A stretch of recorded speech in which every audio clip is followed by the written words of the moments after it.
So tell us about it. So Kammok is an Austin-based company out of Texas.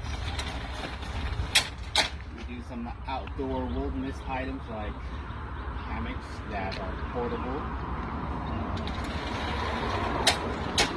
This bad guy is called the Outpost, and we do have 3 settings on this.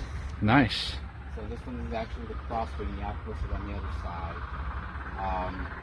It does have a tension bar here. You can ratchet to make tighter. Nice.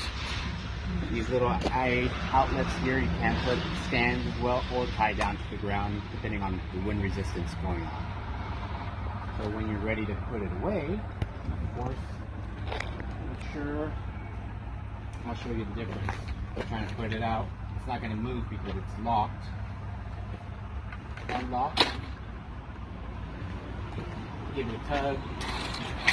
And it'll retract by itself, but I usually hold it together.